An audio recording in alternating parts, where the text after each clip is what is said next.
For the Igbo man that says an Igbo presidency is not tenable, we should also remind him that his kingsmen died in the Civil War. And if he says his kingsmen that died have no rights to presidency, then he's saying that those that died in the Civil War probably died in vain. Because we even forget the terms of the Civil War. We forget in a hurry. Anyway, how are we going to remember when we have a country where they don't teach history in school? We forget that the marginalization complained about in the Civil War is still the marginalization happening today.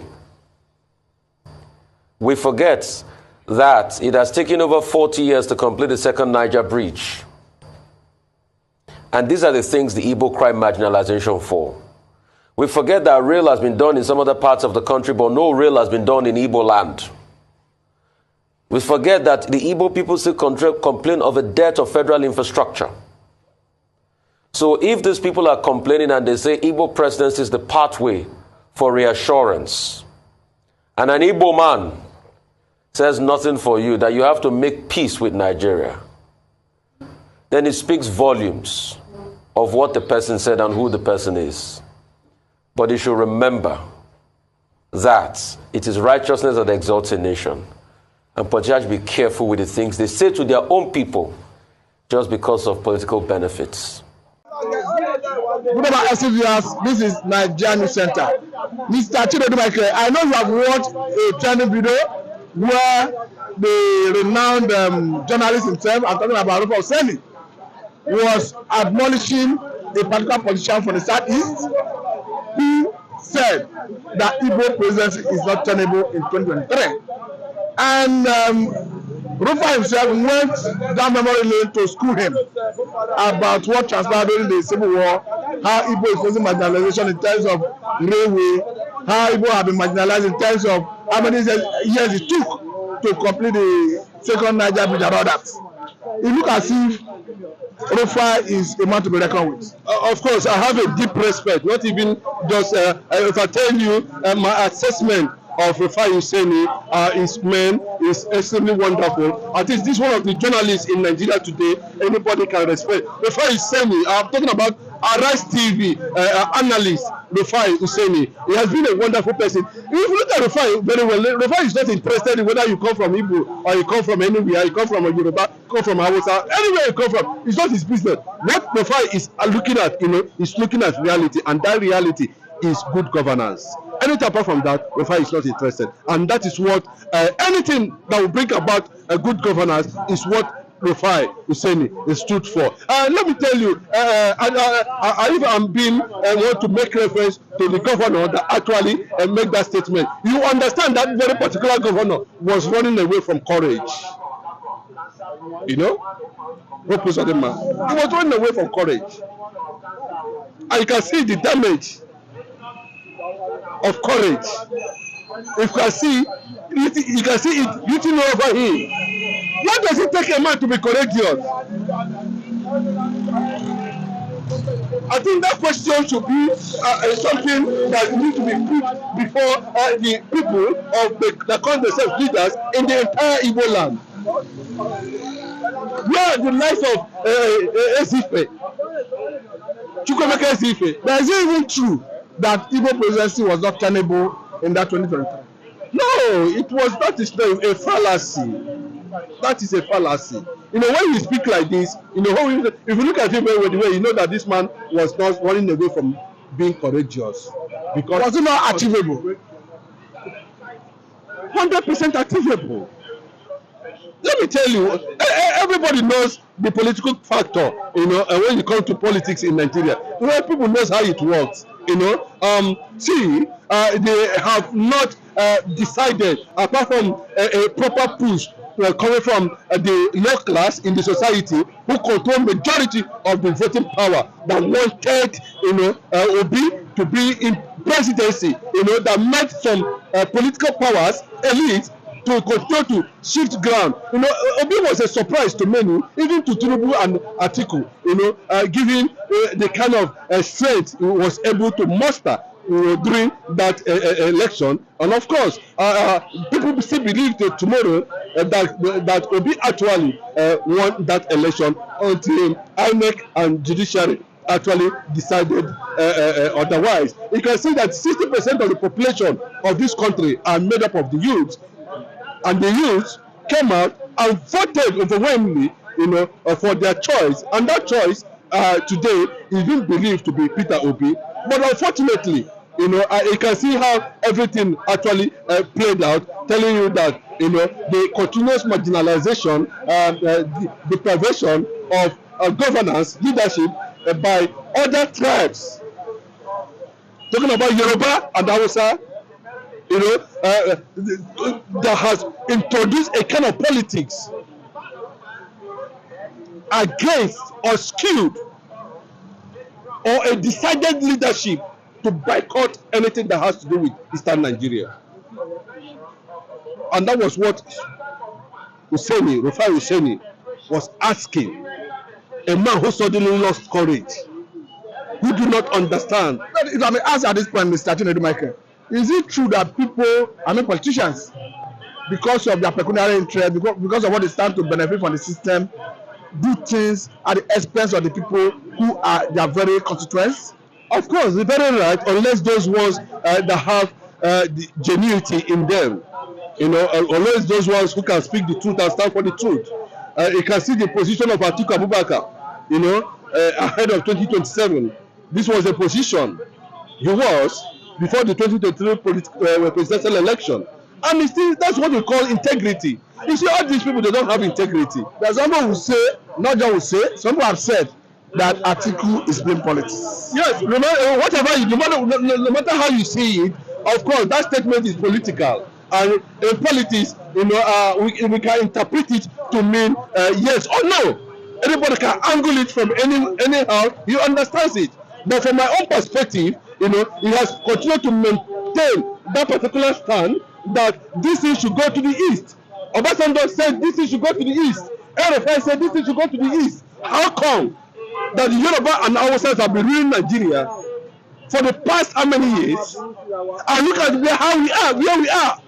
To an extent, the people of Nigeria, the youth themselves said no, we need to move out from this deceit. And they saw Obi as a man of courage and hope. And they went toward that direction, surprisingly to many of them.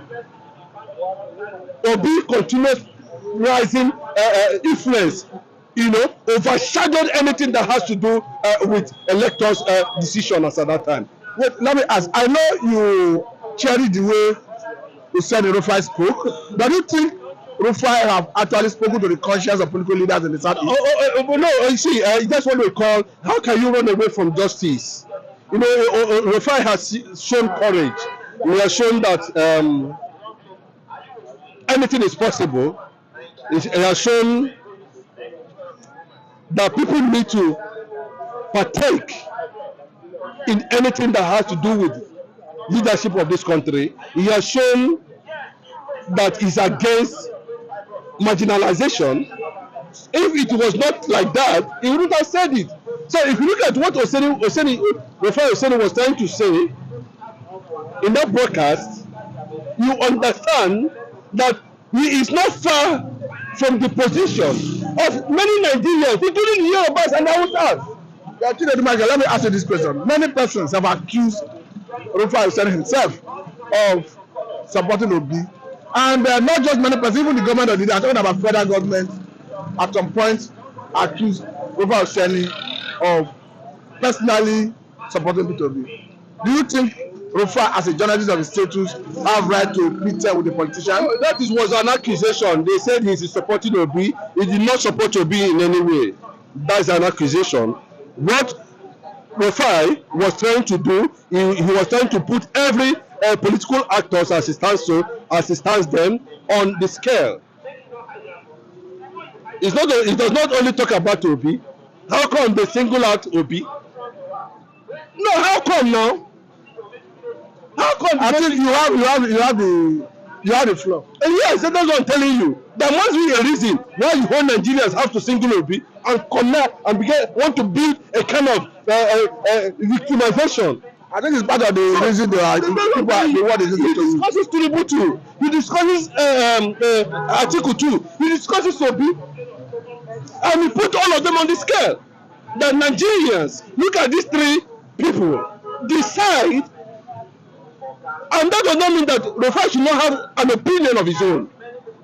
Do you want to tell me that he should not have an opinion of his own? And if you look at it proper, the whole world, the whole Nigeria themselves agreed that Obi was a better, cerebral, competent leadership Nigeria deserves to have as at that time.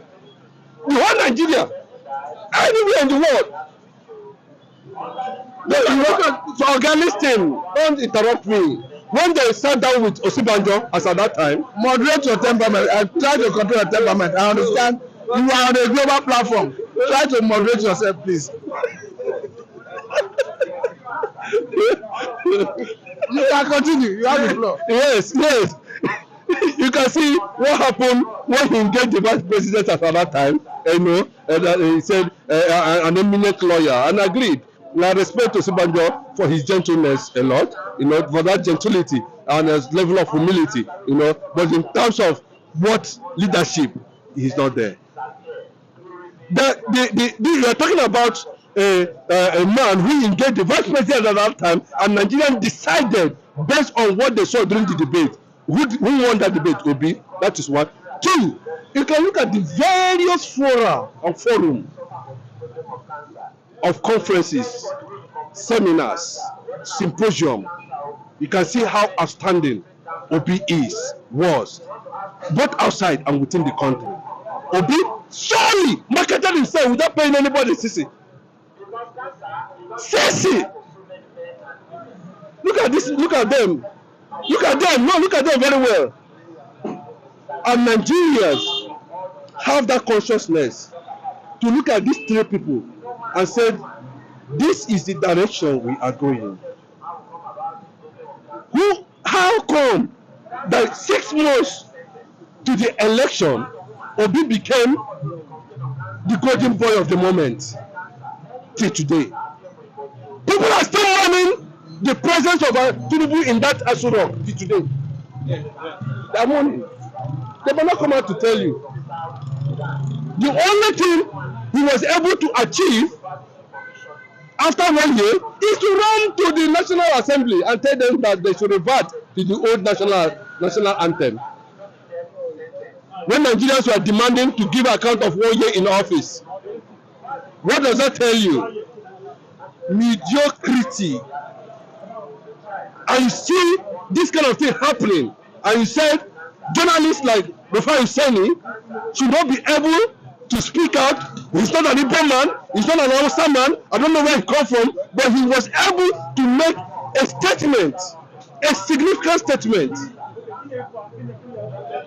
against the perceived and decided threat, always, for 104 years, against the Biafrans.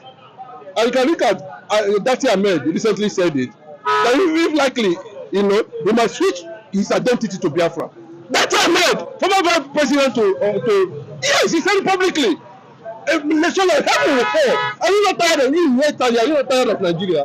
I am not permitted to answer question on the platform. I am not permitted to answer question on the platform. Change the name of Nigeria. As you change the national anthem, you said that one no good again. No, I am not permitted to answer question on the platform. No, but all these things, when you look at it, then you begin to say, Shome Okoso, which way Nigeria? Which way to go? Do you understand what I'm saying? You see, it's not a joke. I would have loved to see Nigeria work, honestly. I know I have reservations when Tinubu was coming up, but I look at it that this guy was a progressive. He was in the deco. You understand the struggle. With all these boys around Abiola boys at that time to date, he would have been able to come out and say, no, this is the stand. This is where I stand. Economically, everything. Even if it does not do anything, fix one sector for us. If it is light, fix light. But in all, he ran away from all the sectors. He went and became the petroleum minister What does that tell you? It tells you that he is there to behave like others for 8 years. Now, why will people be crying for B? Everybody has said is a complete thing. A time will come, whatever goes up must come down. Until Nigeria continue to be in unity, one day, somehow, one day, an Igbo man will emerge. And it's not going to be far from now, because we have tested all of them. Let us test, the remaining components and see whether they can give even though a small sort, make Nigeria get small taste. Thank you. I must say very thank you, Mr. Chinedu Michael, for your time. I think this is a good place to let you go. Thank you very much.